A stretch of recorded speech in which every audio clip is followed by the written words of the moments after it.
Okay, we'll go ahead and call the meeting to order. And I will open public session for agenda item number 1. It's the workshop session to discuss, consider, and take action on any item containing the proposed 2008 budget, including but not limited to item A, discuss and consider TCDRS plan provisions and authorize the plan for 2008. B, discuss and take action on proposed salary supplements and travel increases contained in the proposed 2008 Smith County Juvenile Board budget. C, discuss and consider additional personnel for County Court at Law Warrant Division. And D, discuss and consider amending 911 dispatch funding allocation between municipalities in Smith County. I'll go ahead and take public comment. We have 2 participation forms filled out thus far. The first one is Clark Nash.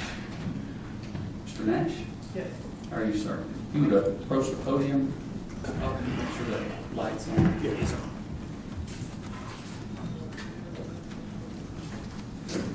Good afternoon, sir.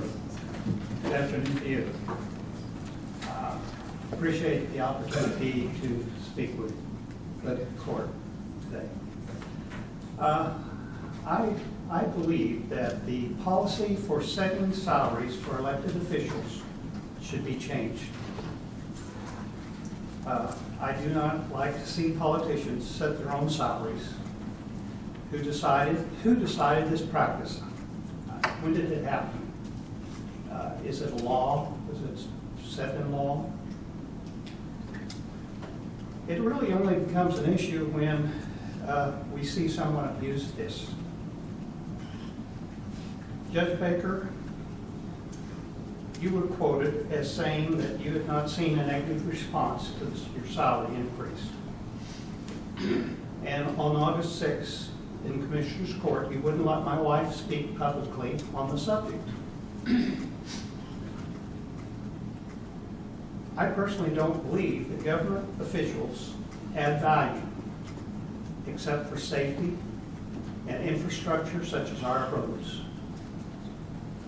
And that's really all I wanted to say is I believe the policy needs to be changed.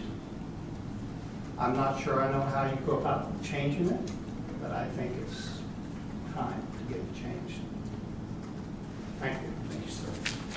Thank you for your comments.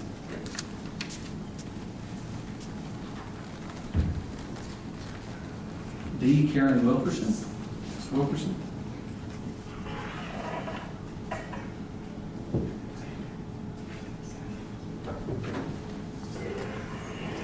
Good afternoon. Good afternoon. I appreciate the opportunity to speak to the court. As a taxpayer and almost a lifelong resident of Tyler, I trust that Tylerites know what's appropriate for our community, for Smith County. And I appreciate the fact that this budget was developed from a committee who studied Tyler in comparison with other counties. And I think that's the way we ought to do business, to make sure that Smith County stays up with the rest of the country, and especially here in Texas, so that we do not fall far behind and lose talent. I believe that the budget's well funded and it shows a reasonable rate with reserves, and I like to see that it has reserve funds in it. I like to see that the county is looking after the future and the possible eventualities that might be supported by a reserve budget.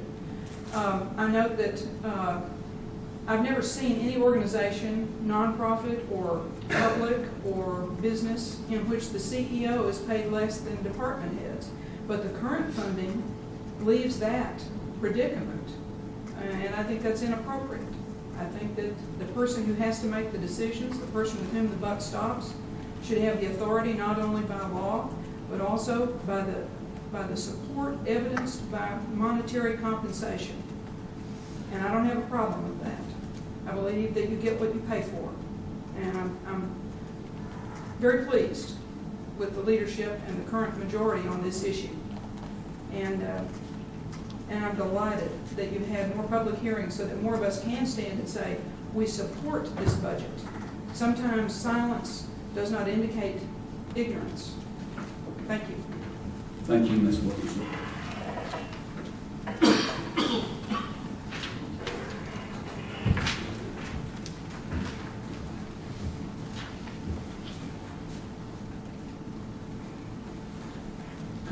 Henry Jackson.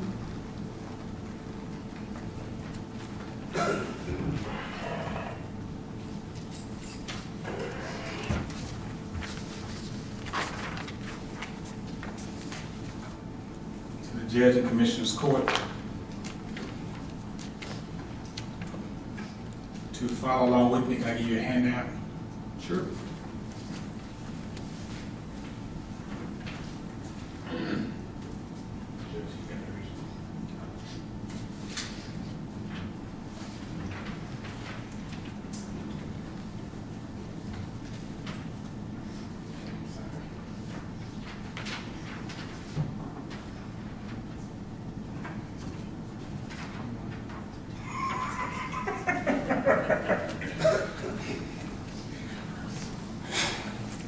To Judge and Commissioners, I would just want to bring to the court's attention that the court has worked very hard with the judge and the auditor to work on the budget for the upcoming year, and my department, as well as others, are well pleased with the hard work that's been put into this strategy.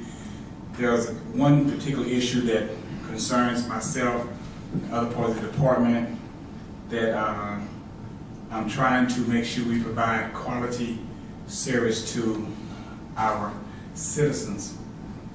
If you can follow along with me, what I was trying to explain here in this memo is that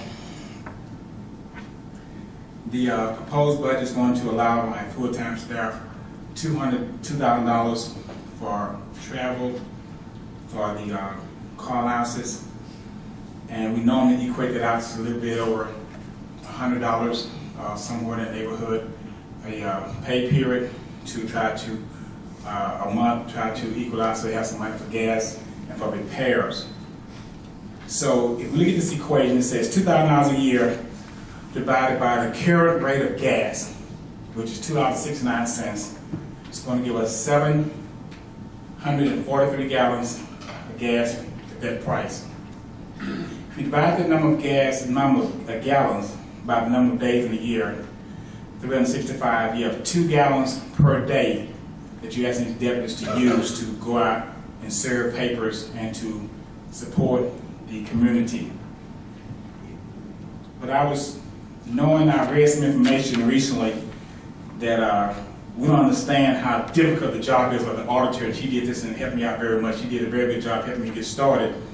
And I said, well, they ain't gonna tell me that we're gonna work on all weekends. So I went and subtracted the weekends out, 52 weeks a year, 2 days, 104 days, which is gonna give me 211 gallons extra to use. I take those gallons by the remaining of the week, and the year is 251 days, they give me 0.8 part of a gallon. So for a total week of 5 days per week, an officer would be allocated 2.87 gallons per day to do their job in Precinct 1. That is not adequate. That is not possible.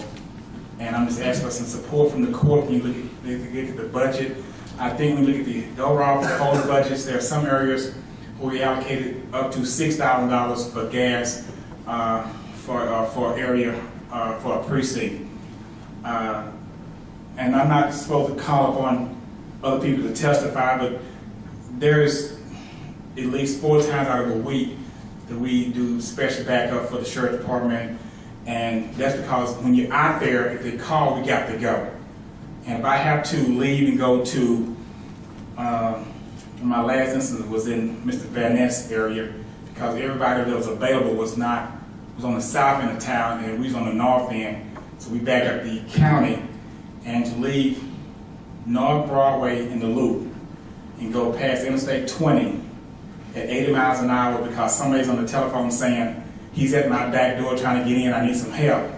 I have to go 85 and 90 miles an hour. My 2 gallons, 0.87, was gone by the time I got toward UT. Now, if you want the citizen to believe that all you want to allocate by precinct is $2 gallons